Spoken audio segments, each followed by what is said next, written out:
I am joined today by Kate. Hello, Kate. Hello. Hi, Andy. Now, I have to share this because the very, very first time I interviewed anybody for a radio station ever was with you. And I did not realize that at all. So, what a privilege.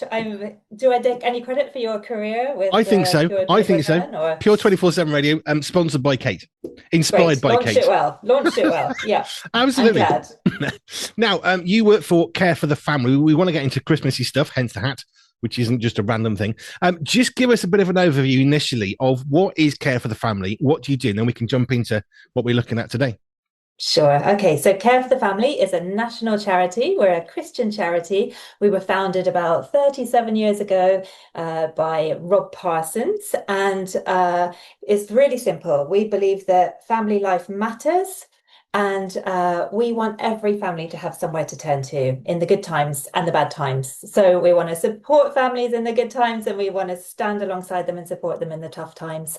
Help them to put down strong roots so that if and when the storms come, then they'll be able to better navigate them. That's what we do. I work in a team called the community engagement team, and our role is really just to let people know who are working with families about all the fantastic resources we have. So it's my privilege to talk to churches and schools and prisons and charities, anyone who's supporting families. And I just kind of find out what they're doing and see whether we have resources that they may be able to use in their work.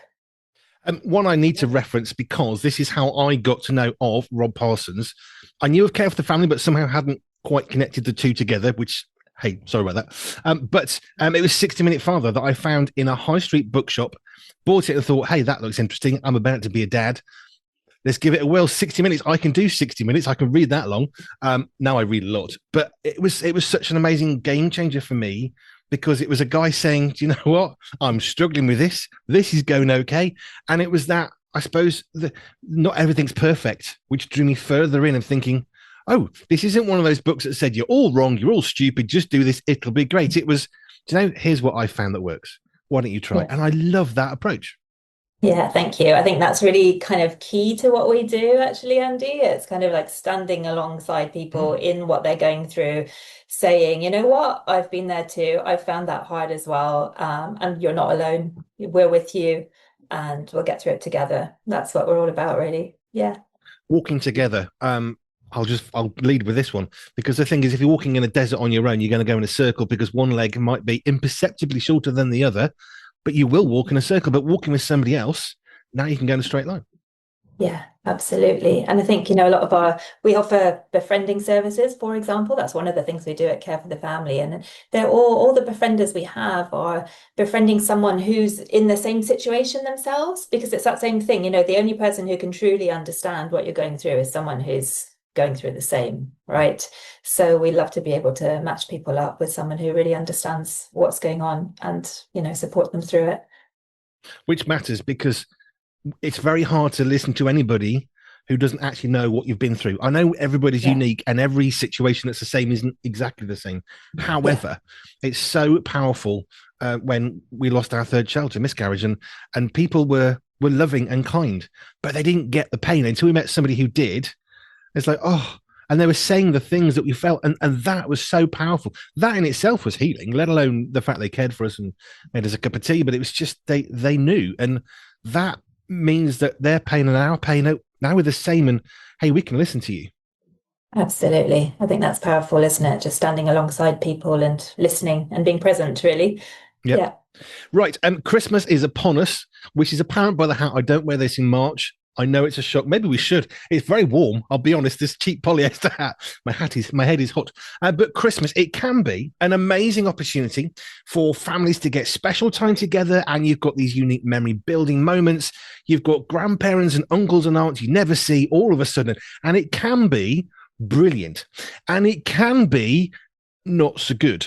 Which is why I thought, well, let's get some wonderful advice from Care for the Family. How can we navigate the good and perhaps the not so good parts well? Really good questions. I mean, million-dollar questions, aren't they, really? Like, how do we make Christmas good for everyone? But I think like you've just said it all. I mean, basically we have really high expectations about Christmas, don't we? We all want like a perfect Christmas and it has to look like what we see on social media and we want it to be fun and laughter and warm, fuzzy feelings all the time. But actually, reality is often not like that, is it? For whatever reason. I mean, just like you say, coming together with people you don't see very often, and you have to try and reconnect with them. So, where are those connection points?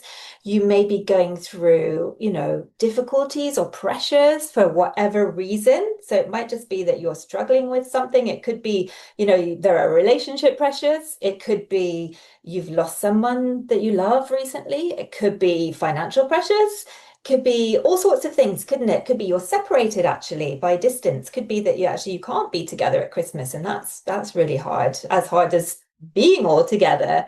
Could be maybe you have children with additional needs, and Christmas can be a stressful time. So all sorts of reasons why it might be hard. And I think it's really important, isn't it? One thing is just to kind of really be realistic in the expectations that we set and recognize, you know what, we don't need to go for perfect. It's really about just trying to enjoy some time together, making those memories that you mentioned, having little bits of quality time, but not overloading yourself with so many things to do and perfect making things that you put so much pressure on yourself. I think also it's really good if we can just stop every now and then, isn't it? Just to remember what it's all about and who Yeah. it's all about. So we can get so easily just get caught up in all the things we have to buy, all the things we have to do, all the things we have to send. And actually, it's really, really good just to every now and again, just come back to maybe a key verse or something in the Bible. Like at Care for the Family, we've been talking a lot about that lovely verse in John 1 about how the light shines in the darkness and the darkness has not overcome it. And, maybe, everyone will have their kind of favorite verse for Christmas time, won't they? But just maybe coming back to that every now and then and just taking a moment just to think, what's it really all about? And actually, does the other stuff, how much does it really matter? You want to make it nice, of course you do, but it doesn't matter if it's not perfect. So yeah, those are just some initial thoughts, I think, and not feeling you have to do everything with everyone all the time, right? Like it's okay to say no to certain things. If you have an instinct and you think, okay, that's really not going to work, or actually that's just too many people or too much. Maybe you're thinking, actually, I don't know if I can really have everyone to Christmas dinner for all sorts of reasons. Maybe because you're worried about, the mother-in-law's not going to get on with such and such a person, or you're thinking we haven't seen each other for so long, or actually I just can't afford to cook Christmas dinner for so many people. It's okay to just manage those things and setting some boundaries for yourself and saying what you're comfortable with and not what you're not comfortable with. Just setting that out in advance. So it can also be really helpful, I think, to have some conversations with people beforehand, just so you can be clear with yourself and with others what's going to work for you and what's not going to work for you, but resisting the pressure to do it all. Does that make sense? Yeah, I think it really does. It's being intentional. But one of the sort of images in my mind was when it gets to Christmas, obviously there is a possibility that you have more people in your home than normal. If there's just the four of Yes. you, five of you, that's your normal day in, day out. That's fine. When another 10 people come in, there's less room for you physically to Yeah. be. That's obvious Yeah. one. But with the physical less room, there's emotional mental less room. Yeah. So perhaps you're really good at rolling resistance. You one of your children's just winding you up the wrong ways. You look at your wife. I'm just gonna go and have a moment. And that's fine. That's how you deal with it. And if you've got 10 people staring at you, now all of a sudden you feel like you're not allowed to leave the room. So instead of being able to just extract yourself, just to have that moment of hush and pause, now you're feeling more physically trapped, therefore mentally trapped, which is why having those expectations and being realistic, which is what I think one of the things you're saying that I really am drawing into, is so important. So we don't think, yeah, let's have 1,000 people in our little 2-bed detached house. It's not going to work. Okay, let's maybe have 5. maybe have six. There are things we can do to manage what we want to do without overloading ourselves. Yeah, I think also it's just giving it a little bit of time before any big gathering to just think it through for yourself in Yeah. advance. Like, what are the watch points? What are the things? What are the tensions that can come up that maybe you've experienced in the past? Mhm. What are the things that have been challenging in the past? What are the things about previous get-togethers that you've really enjoyed that you want to make sure you do build in?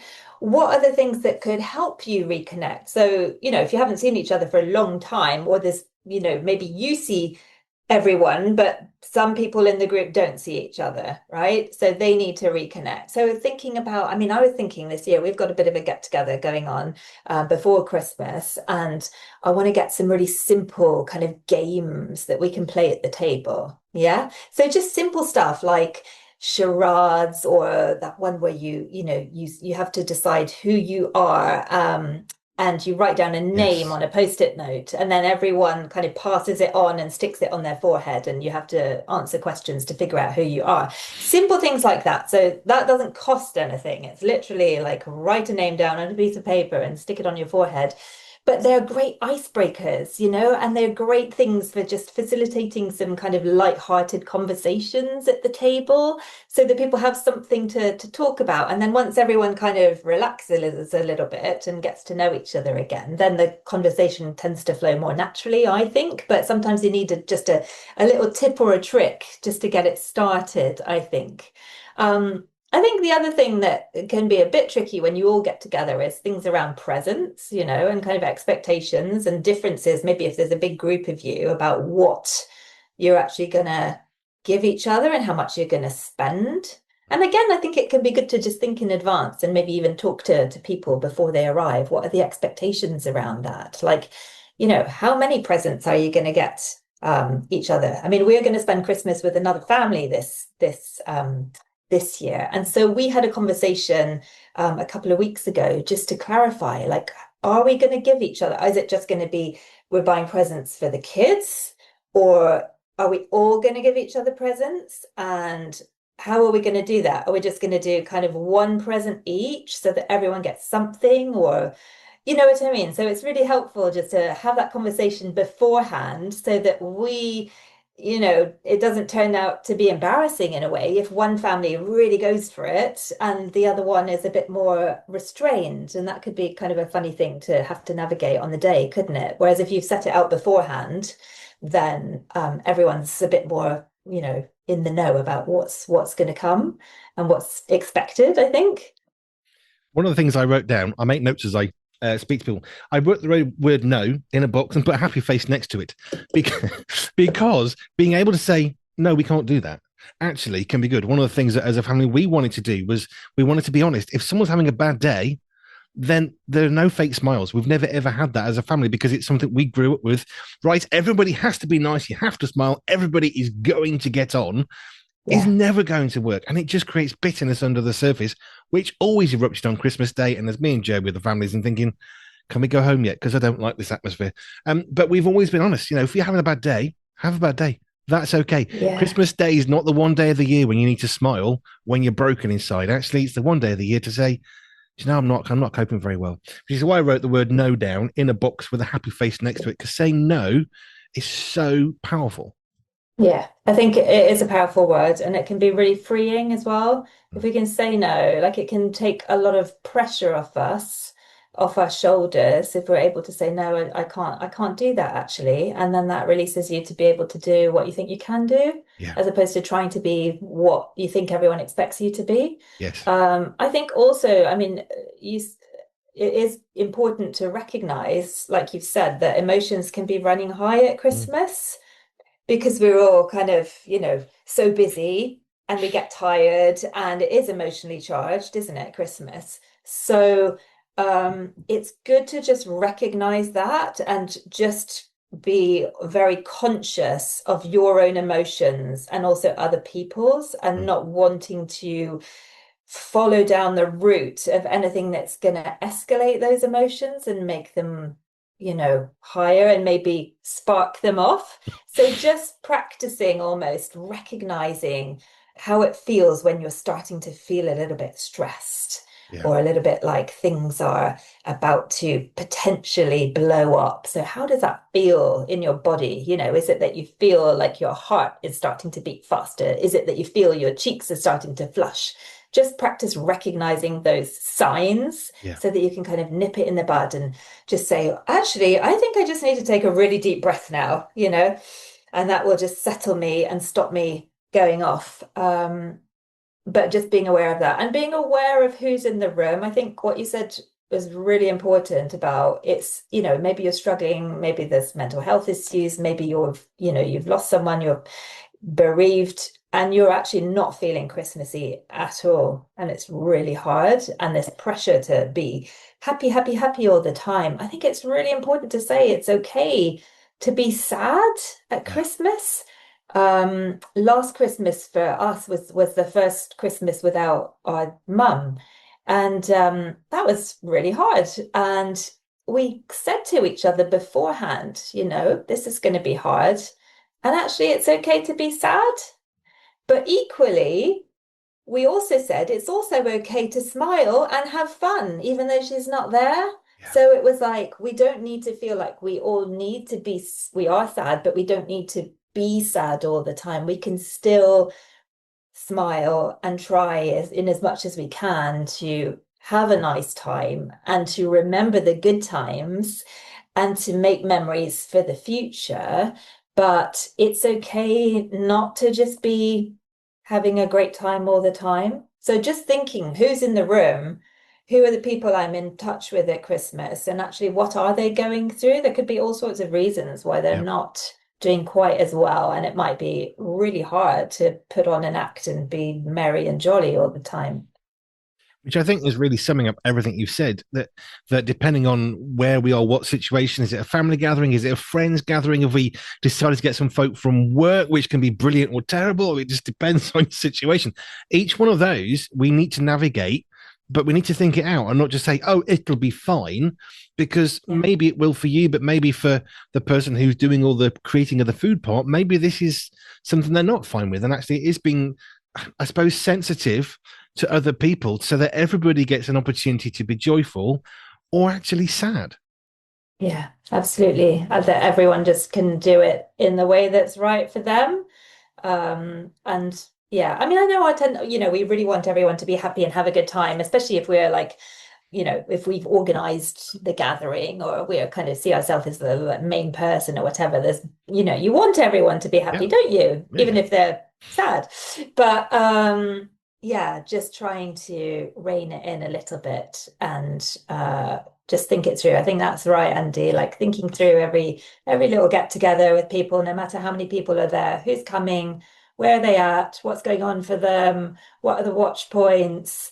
You know, not that you want to overthink it. I have to admit, I'm a bit of an overthinker, but it is good to just think in advance. It's good to think a bit about it in advance and what might come up and how might you handle it.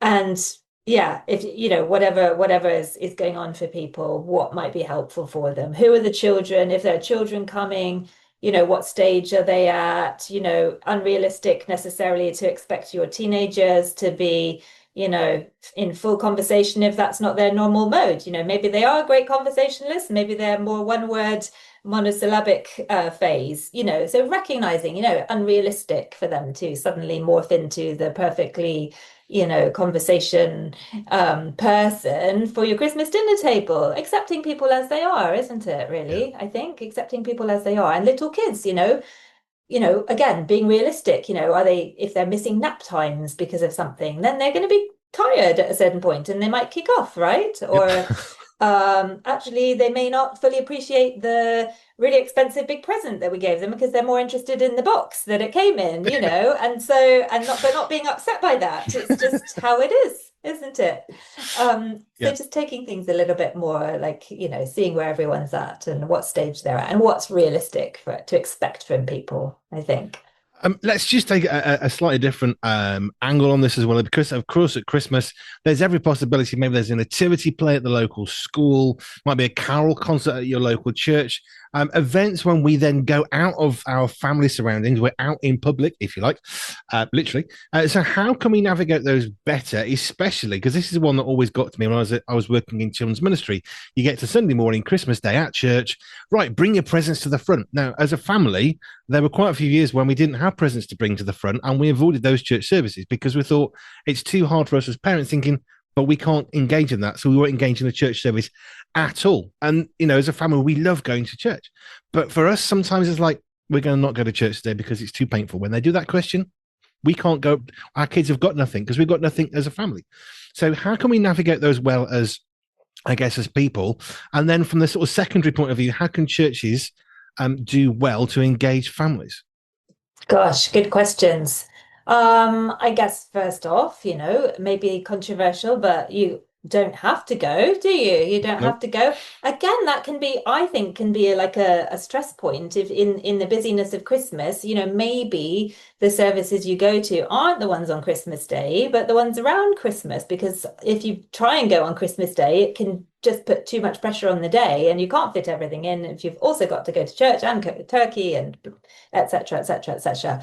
But yeah, I wonder, I mean, if it is the kind of service where, you've got to take something along and show off your present, I mean, it's worth thinking about what could you take? Again, preempting it a bit, isn't Mm. it? Because I think so many presents, they don't have to be big and expensive, do they? I mean, there's things I would, love to talk about how we can also, not make it so commercial and think about what we can do, buy or, get that's secondhand or handmade or that you can reuse, that kind of thing. So, if you could take something along, maybe it's some, I don't know, some cookies that you bake together, which is a really lovely thing to do at Christmas, or maybe there's a like a lovely picture that someone's drawn in the year, which you've like created a frame for, and that's a gift, So it's thinking about what could I take along? Because the kids want to take along something, don't they? They want to join in with Mm. this and they want to have something to take, even if it's not the big super duper latest model present that someone else might take. But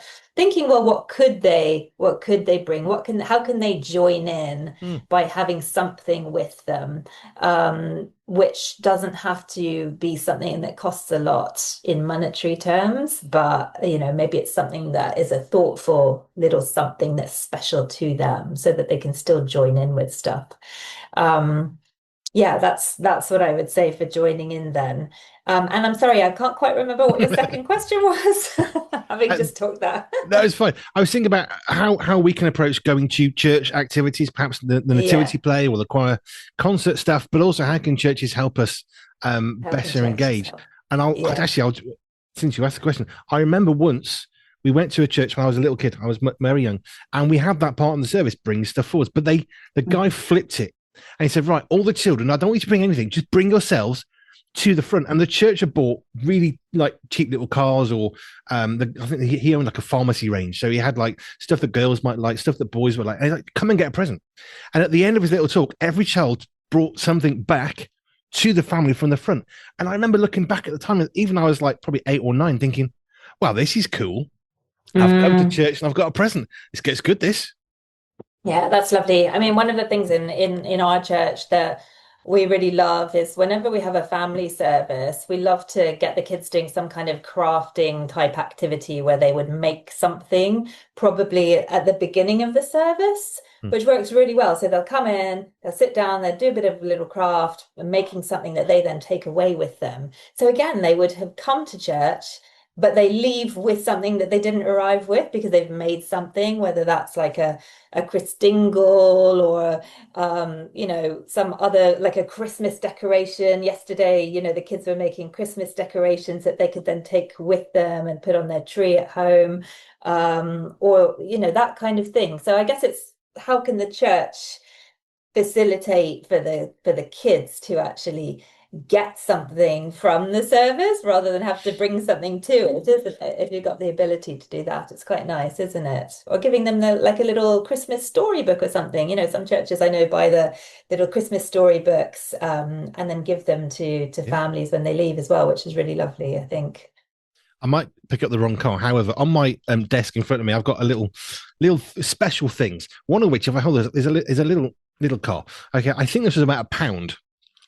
And one of the years, as a family, we thought we haven't got a lot of money. What are we going to do? So we bought each other's 5 of us.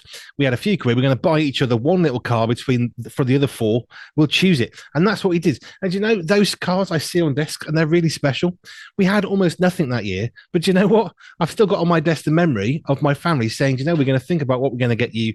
We had a budget of like £1.50 each or something. And that was it, and that is so precious because it's not the car that's precious; it's the memory behind it. Yeah, it's the thought, isn't it? And that's the thing about all special gifts. It's a thought behind it rather than the actual value of it, I think, isn't it? Yeah. Like we love thinking about what we can kind of do at home that we can give away. I mean, for example, we always have like a little Christmas baking tradition. So my kids, they always look forward to, oh, when are we going to make our Christmas biscuits? And we have like particular recipe that we love to do, and then we have the cutters for those shapes. So, they have a star cutter, and then we will ice them, and we'll hang some of them on the tree and just eat the rest. But these little traditions, making those things, or I really also love to give photos as gifts because these Mm. days we take so many photos, don't we? But they're all like on our phones, and then we don't even look at them. But actually, really, really lovely just to take some time to just print out a few. And then you can make a simple frame or you can buy a simple frame, but giving a photo is, I think, such a special thing because it's like capturing a moment, isn't it? And that doesn't have to cost a lot either. A few years ago, I found the perfect gift, actually, I think, really, because I found a tray where it had cutouts under the glass base for photos. And so I printed out some special photos from the year and put them into the tray so they appear in the base of the tray. If Yeah. I don't know if you can visualize that. Anyway, so that was a lovely gift in itself. But then the beauty of it was that I started it 20 years ago, and now our Christmas tradition is every year for my parents, I will print out a new little set of photos, highlights from the year, if you like, of moments we've had together. And I'll take the tray back, I'll give it its kind of MOT, clean it Oh, up, nice. service it, change the photos, and then we'll have like a new tray for the new year. And actually, that is, I mean, I think it's their favorite gift. They're always looking forward to the new tray. And it's really special. But that's a tray. I bought it 20 years ago. It's the same tray. I just have to print out a few more photos every year. And it's really lovely. It's really special. Like you say, like they have it on the side, they use it for tea every day.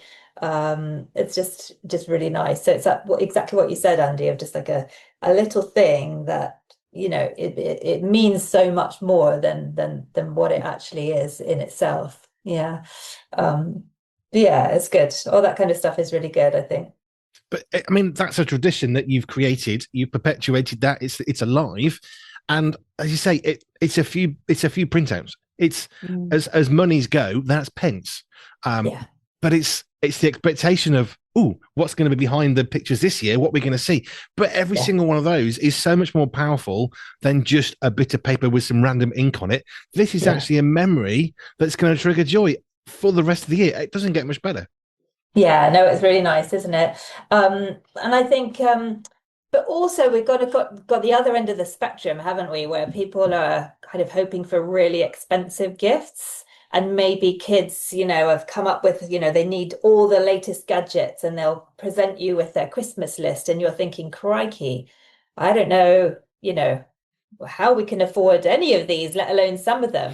And then it's really important, isn't it, to manage expectations because we don't want them to be disappointed, but at the same time, they need to understand that we can't necessarily get them the things that they want. Mm.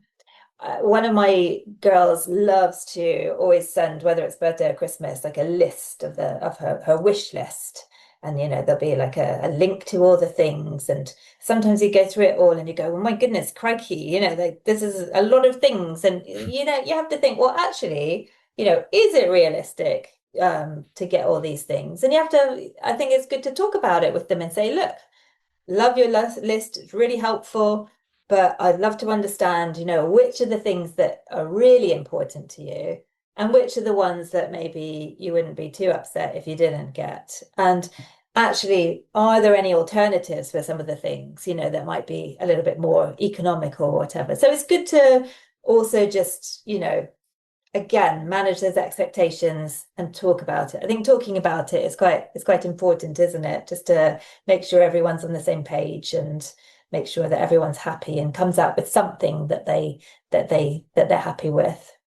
I guess an issue is we don't want that hard conversation. Sorry, in-laws are going to get picked on now.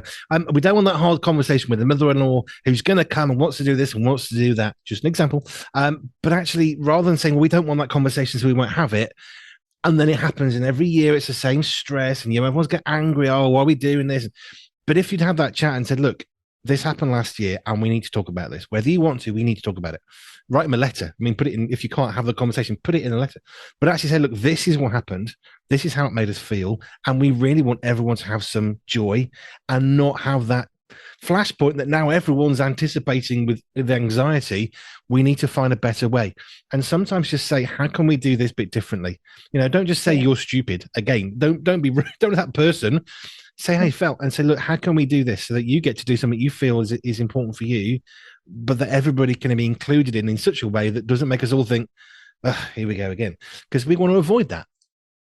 Definitely. Yeah, I think we definitely want to avoid that. And I think you're right. Sometimes our tendency is to kind of brush things under the carpet or not talk about them. But actually, it is much better to be able to just have a open conversation about something simple, open, just say what you're thinking. And then everyone's actually glad that you've brought it up. Sometimes we Yeah. have to be the brave one and bring it up, and we think, oh, it's going to be really awkward. But actually, it's the best thing you can do is Yeah. to address it head on. And it doesn't have to be emotional, just keep to the facts. This is what happened. This is what I was thinking about. How would you feel if, and just keeping it very simple, but having the conversation is really helpful, I think, isn't it? Having a conversation. I've written a few things down. Intentional, being realistic, actually having those difficult conversations before the day, not the day before Yeah. or the morning of. A month before, a week before. Where were we? Sort of middle of December. You still got time if it's a Christmas Day issue. Just have that phone call and just say, look, let's have a chat. Let's have a coffee. Let's have a cup of tea. Yeah. Care for the family. Let's come back to that. What resources have you got at the moment that people can actually access to help them navigate the Christmas and New Year's season well? Well, we've got a really lovely kind of Advent Christmas campaign on our social media. So we're on Facebook and Instagram and TikTok and YouTube and on all those different channels. If you follow Care for the Family, you'll find we're posting lots of kind of tips about how to navigate Christmas well. So I'd really encourage listeners to check us out and follow that. We'll talk about, how you can navigate Christmas because we talk about things, we do bereavement and relationships and parenting. So we'll talk about how, parents with children with additional needs might want to think about things. We'll talk about, single parents. What are the things to think about? What if you're in a blended family? What if you've lost someone recently?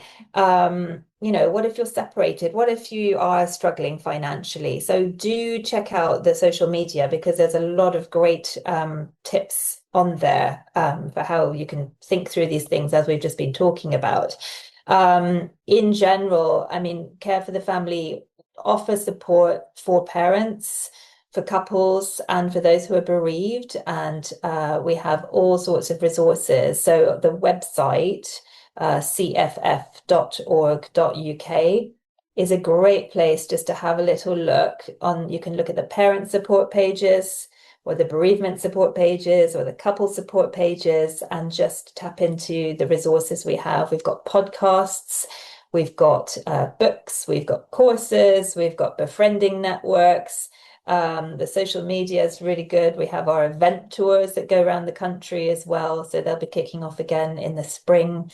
But there's lots to access there. We've got a fantastic new marriage podcast called Couple Goals, which if people haven't listened to that yet, it's really fantastic. We sit down with a different couple each week and talk about, the joys and challenges of being in a relationship. So that's a really, really good one. And yeah, all sorts of stuff for people to tap into. We also have a really beautiful book that we've produced for Christmas called Season of Wonder. And Season of Wonder was written by Diane Parsons. Diane is Rob's wife. And it's a really beautiful book of reflections on Christmas and the Christmas season. And it's something that we're actually giving away to those who give us a gift this Christmas time, this winter, because I mean we have amazing supporters that care for the family, and they're the reason we can do any of what we do. And every, twice a year, I think we appeal to them to see if they would like to support us. And we've got this beautiful book, which people can have a look at if they want to and see what it is. But it looks like a gorgeous resource to have on the coffee table at Christmas. And that's a little thank you present for anyone who makes us a gift at this time as well. I guess from all that we've chatted about, the one thing that I would say is very apparent that Care of the Family is there to walk alongside you in so many different potential scenarios, from marriage to bereavement, which is its own struggle. Whether you've got children, there are so many resources. Go to the website and find something, because there's going to be something there that can help you walk and navigate life better. Yes, I think so. I mean, that's it. We want, families are unique. Like all families are different. Families come in so many different shapes and sizes and forms, don't they? So we really want to, walk alongside all families, any family, however the family looks like. There's always joys, always challenges, aren't there? That's like the roller coaster of family life. It's ups and downs and twists and turns and, things you're not expecting sometimes. So yeah, we want to be there for families and be there for any family who needs support. We also have a really fantastic listening, signposting support service called Careline, which is really for anyone, any adult, I would say, any adult who is just going through a tough time in their family life. And they can ring us up on our mainline number, and which is on the website cff.org.uk. And that's a really good space for people who just need a listening ear and a little bit of support. That's Careline. Kate, thank you. It's always a privilege to chat with you, to have a think about how we can do Christmas. And hopefully through this conversation, people have got some, even if they've just got one little nugget of, oh, that's a good game, that, or that's a good strategy, that is, or hadn't thought about doing this. That's my heart and passion for doing these, because Christmas is such an amazing time as you remember that Jesus was born, some 2,000 years ago, and there's so many pressures around and so many wonderfully unique, beautiful moments that can get washed aside because we just don't want to plan or think about the fact that auntie's coming and she's going to be really difficult, and let's deal with that. But actually, like you said, it can be liberating for that person to say, look, this happens, let's have a chat. And if you're struggling, you've got Careline. You've from Care for the Family, you've got so many resources. But actually, if someone can get an idea from this chat, we've won. Absolutely. Completely agree, Andy. Yeah, always a pleasure to talk to you as well. And I hope as well that someone can find something helpful here. Just give us the website one more time for people who can come and check out the resources from Care for the Family. Yeah. So Care for the Family is at cff.org.uk, and we're on all the social media channels as well. Kate, thank you. My pleasure. Thank you.